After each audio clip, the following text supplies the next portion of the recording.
नमस्कार। जय तंत्र मंत्र केंद्र में मैं आप सबका हार्दिक स्वागत एवं अभिनंदन करता हूं। मेरे प्रिय भाई बहनों, यूट्यूब पर पहली बार आज मैं आपको ऐसी एक विधि, ऐसी एक विद्याएं, कुछ ऐसी तकनीकी बताने जा रहा हूं जो बिना साधना किए आप बड़े से बड़े तांत्रिक बन सकते हो, जिसके लिए आपको हमारा वीडियो अंत तक देखना पड़ेगा। यदि आपने हमारा चैनल अभी तक सब्सक्राइब नहीं किया है तो लाल वाली बटन दबाओ और घंटी बजा दो। कोई शुल्क एवं चार्ज नहीं कटेगा। आप हमारे वीडियो को फेसबुक पर, व्हाट्सएप पर, ट्विटर अकाउंट के माध्यम से और इंस्टाग्राम पर अधिक से अधिक शेयर करें। लाइक और कमेंट करना भी आपका धर्म है। दुनिया में जिसका कोई नहीं, मैं उसका हूँ। यदि आपको अपनों ने धोखा दिया है अथवा आपको परायों ने धोखा दिया है तो आप एक बार मुझे अवश्य आजमाएं। हमारा मोबाइल नंबर है 9305 63 71 73। बात करने का टाइम भारतीय टाइम के अनुसार दिन में दोपहर 12 बजे से 2 बजे के बीच का है। यदि आप सच्चा, पवित्र, निस्वार्थ दिव्य प्रेम पाना चाहते हैं अथवा देना चाहते हैं तो आपका स्थान मेरे लिए मेरे प्राणों से भी करोड़ों गुना ऊपर है। मैं राष्ट्रीय अध्यक्ष कृष्णा दल एवं महामंडलेश्वर आप सबसे निवेदन करता हूं, यदि आप मानवतावादी हैं अथवा आप सनातनी हैं तो मुझसे जरूर जुड़ें। यदि आप में योग्यता हुई तो मैं आपको पदाधिकारी भी बनाऊंगा अपने संगठन कृष्णा दल में। ये कृष्णा दल हमारा, आपका, सबका एक परिवार है। आप देश विदेश में, विश्व के किसी भी कोने में रहते हैं, किसी भी जाति धर्म से हैं, कोई दिक्कत नहीं। आप हमारे दिए हुए ज्ञान से भरपूर लाभ उठा सकते हैं।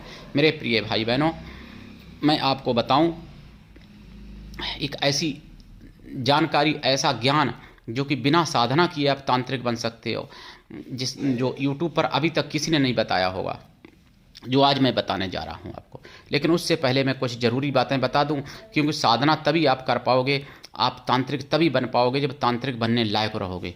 तो जिहाद बहुत ज़्यादा चल रही है। मैं 2-3 दिन से सुन रहा हूं खबरों में, सुदर्शन चैनल पर, मुरादाबाद में भगवान शिव के यानी अभिषेक स्थान पर इंसानी मल लगाया जिहादियों ने। मुकदमा दर्ज हुआ, सब कुछ हुआ, वो अलग बात है। कार्रवाई कोई कितनी होती है, क्या होती है, क्या नहीं होती, बाद की बात है। लेकिन हुआ ये यानी भगवान शिव पर। अब बताओ उन जिहादी सुअरों को भगवान शिव के ऊपर मल लगाने से मतलब क्या मिल गया होगा, क्या फ़ायदा मिला होगा, बताइए, आप सोचिए। और ऐसे लोगों को क्या मैं इंसान कहूँ? कौन से मुँह से मैं इंसान कहूँ ऐसे लोगों को जो भगवान शिव के ऊपर, शिवलिंग पर यानी मल जिन्होंने लगाया? ये बात सोचने वाली बात है। और मेरे प्रिय भाई बहनों, दूसरी बात मैं आपको बता दूं, एक जिहादी ने, मैंने सुना था यानी 1 जनवरी 2025 में एक जिहादी ने लखनऊ में अपनी सगी 4 बहनों को और अपनी सगी माँ को मार डाला, जान से मार डाला। जिस माँ ने दूध पिला के पाला, जिस माँ ने 9 महीने गर्म रखा, और वही उसी माँ को और अपनी सगी 4 बहनों को उस जिहादी ने मार डाला। उसको मैं क्या कहूँ? आप लोग हमसे ज़्यादा समझदार हो, मुझे नहीं पता मैं क्या कहूँ। और आपको बता दें, दिल्ली में भी जिहाद चरम पर चल रहा है। दिल्ली में जहाँ चाहते हैं वहीं जिहादी हिंदुओं को मारते, पीटते, धमकाते और सब कुछ उनके साथ होता है, यानी मर्डर भी कर देते हैं। और दूसरी बात मैं आपको बता चुका, तीसरी बात मैं दिल्ली की बता चुका, चौथी बात मैं बताऊं बंगाल की। बंगाल में एक फर्जी और बांग्लादेशी नागरिक, जिसने भारत की नागरिकता प्राप्त की महिला ने, और वो महिला यहाँ तक कि पंचायत चुनाव भी जीत गई, मतलब नगर पंचायत का चुनाव भी उसने जीत लिया, जिसका नाम लवली शायद है। काल्पनिक नाम लवली है, फर्जी नाम। वैसे तो नाम कुछ दूसरा है उनका, नासिया है, क्या है, ऐसा कुछ नाम है। और उनके ही विरुद्ध जो हारी थी रेहाना मुसलमान, उन्होंने ही ये याचिका दायर की हाई कोर्ट में। खबर पहुंची और पूरा पता चला है कि वो बांग्लादेश की हैं। बांग्लादेश के यानी लोग, रोहिंग्या बांग्लादेशी लोग राजनीतिक पदों पर भी बैठ चुके हैं। और मैंने तो यहाँ तक सुदर्शन चैनल पर ये कि सांसद कोई बांग्लादेशी बन गया, भारत में सांसद बन गया बांग्लादेशी, और किसी ने कोई यानी प्रमाणित भी नहीं कर पाए कोई अभी तक, और सांसद बन चुका बांग्लादेशी। तो ये जिहाद और ये सब घुसपैठिए इतने ज़्यादा चरम सीमा पर हैं जिनके बारे में बताना मुश्किल है और समझना बहुत कठिन है। आप लोग अगर जाग सकते हो तो जागो, और मेरी बात भविष्य में आपको अच्छी लगेगी अगर आप लोग बचोगे तो, और नहीं बचोगे तो फिर कोई बात ही नहीं।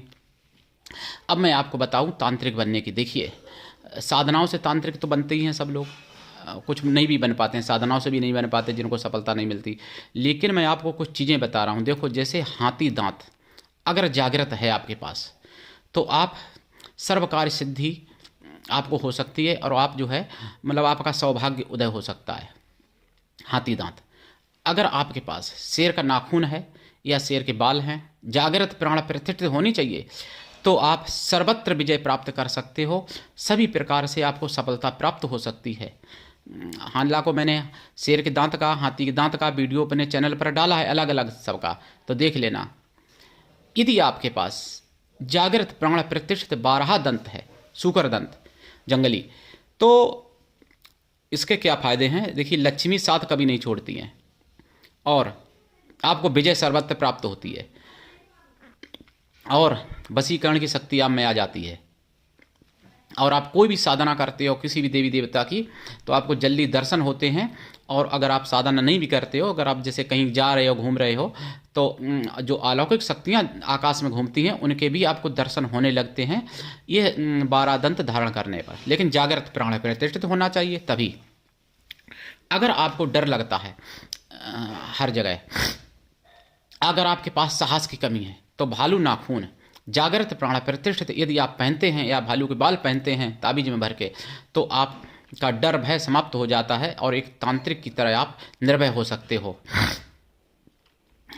और यदि आप व्याघ्र नख पहनते हैं, मतलब बाघ का नख जागृत प्राण प्रतिष्ठित, तो भी आपके सर्वकार्य सिद्ध और सर्वत्र विजय प्राप्त होती है और आपके सभी कामों में सफलता मिलती है। अगर आपके पास शेर का दांत है जागृत प्राण प्रतिष्ठित, तो आप किसी को घिसके अगर किसी के थोड़ा सा छुआ भी देते हो तो वो व्यक्ति आपके बस में हो जाता है। बिना तांत्रिक सिद्धि किए आपके पास वशीकरण की सिद्धि हो जाती है प्राप्त।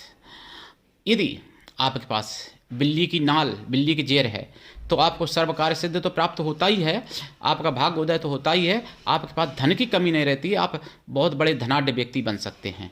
लेकिन जागृत प्राण प्रतिष्ठित होनी चाहिए। अगर आपके पास मीन मुक्ता है या गज मुक्ता है जागृत प्राण प्रतिष्ठित, तो भी आप सर्वकार्य सिद्ध प्राप्त कर सकते हैं, यहाँ तक कि आप राज्य तक प्राप्त कर सकते हैं, आप राजा भी बन सकते हो। ये वस्तुएं अगर आपके पास हैं। अगर आपके पास श्यार सिंगी है जागृत प्राण प्रतिष्ठित ओरिजिनल, तो आपके साथ दुर्घटना नहीं होगी कभी, और आप के पास धन आता रहता है, धन के रास्ते आने के बनते रहते हैं अगर आपके पास श्यार सिंगी है। अगर आपके पास कस्तूरी है जागृत प्राण प्रतिष्ठित, तो आप देवी देवताओं को भी अपने बस में कर सकते हो, इंसान को भी कर सकते हो, और आत्माओं को भी बस में अपने कर सकते हो, मृतक आत्माओं से भी बात कर सकते हो। अगर आपके पास गौलोचन है ओरिजिनल प्राण प्रतिष्ठित, तो आपके सर्व कार्य सिद्ध होते हैं और गौलोचन से सभी काम बनते हैं, और सभी प्रकार की मतलब औषधियों में भी काम आता है और तंत्र में भी काम आता है गौलोचन। और यदि आप धारण करते हैं उसको ताबीजों में तांबे के भर के, तो आपको वशीकरण की शक्ति प्राप्त होती है और सर्वत्र आपका कार्य सिद्ध होता है, मंगल होता है, सर्वदा कल्याण होता है सभी प्रकार से। ऐसे समझ लो आप। इसी तरीके से और भी बहुत सी तांत्रिक वस्तुएं हैं, जैसे अगर आपके पास श्वेतार्क गणपति हैं जागृत प्राण प्रतिष्ठित, तो भी आपके सर्वकार्य सिद्ध बनते हैं। और अगर आपके पास दक्षिणी शंख है जागृत प्राण प्रतिष्ठित, तो भी सर्वकार्य सिद्ध बनते हैं। अगर आपके पास सर्पमणि है तो फिर आप विश्व विजेता बन सकते हैं, लेकिन जागृत प्राण प्रतिष्ठित ये सारी चीज़ें होनी चाहिए। और आपको बता दें, इनमें से जिनको भी जो भी वस्तुएं चाहिए, तो देखो मैं तो नहीं बेचता, मेरी कोई दुकान नहीं है, लेकिन मेरे जानने वाले लोग हैं जिनके पास ऐसी वस्तुएं हैं, तो वो आपको प्राप्त भी करा सकते हैं, मतलब मेरे माध्यम से आपको प्राप्त भी ऐसी वस्तुएं हो सकती हैं। लेकिन भाई देखो, मैं बेचता नहीं, साफ बता दूं, मेरी ना कोई दुकान है, ना मुझे कोई कमीशन चाहिए, ना आपसे ना बेचने वाले से, लेकिन ओरिजिनल दिलवाने की मेरी गारंटी है, क्योंकि मैं राष्ट्रीय अध्यक्ष कृष्णा दल से हूं और मुझे इमेज अपनी सभी को प्यारी होती है, जिनकी इमेज होती है, जिनकी नहीं है उनको क्या प्यारा होगा। तो आपको बता दें, अगर आप कोई चाहते हो कि ऐसी चीज़ें मुझे मिलें, तो आप हमसे संपर्क कर सकते हो और हम उन लोगों से बात करके आपको दिलवा भी सकते हैं ऐसी वस्तुएं। लेकिन ये शेर या कोई जानवर आजकल तो देखो कोई मारता नहीं, वो वही लोग देते हैं जिनके पास पहले राजा महाराजाओं के ज़माने में जिन्होंने मारा था पहले कभी, या फिर अपनी मौत से मर जाए जैसे, या कोई फॉरेस्ट विभाग में जो जुड़े हैं या आदिवासी लोग हैं ऐसे, तो इन चीज़ों को दे देते हैं। प्रिय भाई बहनों, आप अगर हिरण का सींग आपके पास है और उसकी अगर जागृत प्राण प्रतिष्ठित आप अगर माला बना के पहनते हो तो आपसे सांप दूर रहता है, मतलब सांप से आपकी रक्षा होती है हिरण के सींग से। और अगर आपके पास कछुआ का नाखून है, उसको ताबीज में पहनते हो तो आपके शत्रु नहीं बनते हैं, शत्रु आपके दूर रहते हैं, शत्रु हार जाते हैं, आप जीतोगे। ऐसी और भी बहुत सी अनगिनत तांत्रिक वस्तुएं हैं। ये तो मैंने शॉर्ट में बहुत नाम बताए थोड़े, इनका मैं सबका वीडियो अलग अलग बना के डाल चुका हूँ चैनल पर, पहले से देख लेना जितनी चीज़ें मैंने अभी बताई। तो आपको बता दें, ऐसी वस्तुएं अगर आपको चाहिए तो आप संपर्क हमसे कर सकते हैं और आप प्राप्त कर सकते हैं ओरिजिनल, और उनका फ़ायदा उठा सकते हैं। जागृत करने की, प्राण प्रतिष्ठा करने की मेरी गारंटी है कि मैं प्राण प्रतिष्ठित करूंगा, जागृत कर दूंगा। अगर आप मेरे द्वारा करवाते हो, कोई विद्वान आपकी नज़र में नहीं है तो, नहीं तो आप अपने किसी विद्वान से करवा लो, मुझे क्या। लेकिन ओरिजिनल दिलवाने की मेरी गारंटी है। पर भाई मैं नहीं बेचता, ये बात ध्यान रखना, आपको बता दूं, मैं बार बार इसीलिए कह रहा हूँ। लेकिन जिसको चाहिए ओरिजिनल दिलवाने की गारंटी मेरी है। जो चीज़ मिलेगी मेरे द्वारा वो ओरिजिनल ही मिलेगी। एक मुखी रुद्राक्ष भी बहुत तांत्रिक वस्तु है जो कि सर्वकार्य सिद्ध बनाता है, यहाँ तक कि राजा तक बना सकता है। एक मुखी रुद्राक्ष का भी मैंने वीडियो डाला है। एक मुखी रुद्राक्ष भी प्राप्त करा सकते हैं, 14 मुखी रुद्राक्ष भी प्राप्त करा सकते हैं। एक मुखी जैसा ही 14 मुखी रुद्राक्ष भी प्रभाव दिखाता है अपना। और बहुत सी ऐसी जड़ी बूटियाँ हैं दुर्लभ, जिनको प्राप्त कर लेने मात्र से आप सर्वश्रेष्ठ बन जाते हो विश्व में। तो वो भी, उनके बारे में भी आप हमसे ज्ञान प्राप्त कर सकते हो और साधना कर सकते हो, साधना अगर करना चाहते हो। लेकिन ये बिना साधना किए केवल जागृत प्राण प्रतिष्ठित अगर आपके पास ये वस्तुएं हैं तो आप इनका फायदा आपको मिलता ही मिलता है, और अलौकिक यानी ऐसा फायदा मिलता है, आश्चर्यजनक फायदा मिलता है, जो कि लोग अचरज करें। आप खुद ही अचरज करोगे कि ऐसा कैसे हो रहा है मेरे साथ, लेकिन होगा, लाभ होगा। तो मेरे प्रिय भाई बहनों, उठाइए लाभ। आज के लिए इतना ही, धन्यवाद। जय श्री राम, हर हर महादेव, वंदे मातरम, जय सनातन, जय हिंदू राष्ट्र।